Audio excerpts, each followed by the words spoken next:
When Invincible eventually ends, I really don't know what the fandom is going to do. I know it's always this thing with Invincible with the animation problem. People always complaining. Literally every single week, month, every time we get something new about Invincible, it's always a complaint about the animation. And I'm here to say, as somebody who is somewhat of an artist and also an animator most of the time, I really don't think the Invincible animation is as bad as most people make it out to be. Now, I don't think it's cinema or it looks absolutely amazing because it's not. There are issues, and I'm never going to be mad at people calling out problems in animation. At the end of the day, you should be able to criticize art, and that's fair. But it's gone to a point, and honestly, even before season 4, it's gone to a point where so many people just discredit a lot of scenes or don't like. It's to the point where people really think Invincible has bad animation. I will go on my feed and see people talking about how the Invincible animation suck when it doesn't suck. Like, I have seen bad animation and it's not Invincible.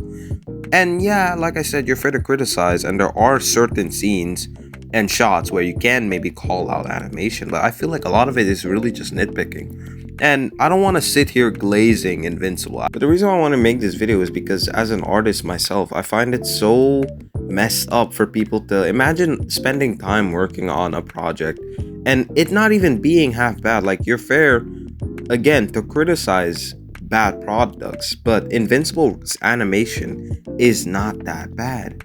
One frame of Conquest looking wonky isn't going to ruin the entire show, but people act as if it's like they're fishing for certain scenes. Literally, and some of it is very exaggerated in my opinion. And I do somewhat agree with the people who want Invincible to take maybe 2 years' time, but at the same time, it's like waiting 2 years for a season and then having to wait another 2 years. I feel like it would take too long, and especially waiting 2 years for 8 episodes.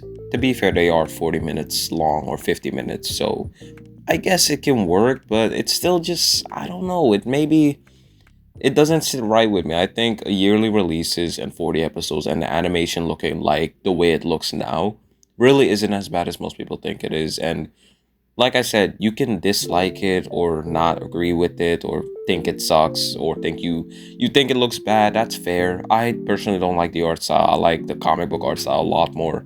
It looks a lot more like characterized, and I don't know, it just has style.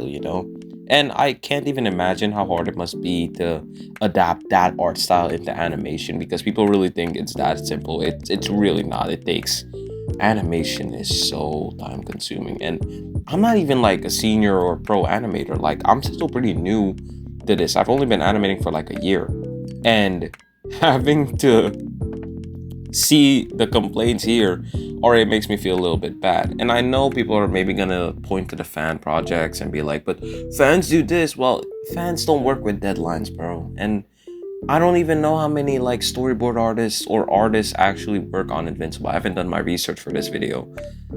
And in my opinion, maybe it is the voice acting problem. I've seen people point to that. Like, you have certain people who, or in the Invincible cast, like, who probably just don't need to be there. And that's not me trying to, block people their payments, or you get hired by a job. Obviously, you do what you have to do.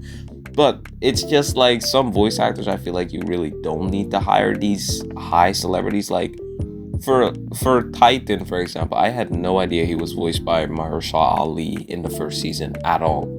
And some characters, like, it took me a minute, but when I found out that General Krieg was Mr. Krabs, it was actually very funny. Like, some of these voice actors, you could just hire regular, like, everyday voice actors that work on animated projects. You don't need to go out and find celebrities.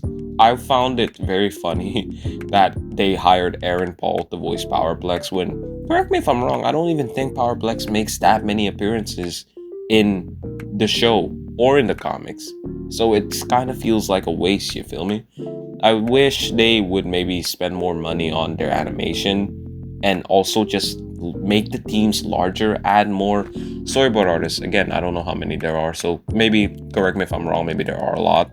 Add more like animators, more people who work on the shading, this and that and this and that. Like, just more overall effort in the animation instead of just the voice acting department. Because I promise you, a lot of these voices, people don't really notice who it is. It took me like freaking 5 months after season 2 to realize that it was Mr. Krabs who was voicing General Krieg.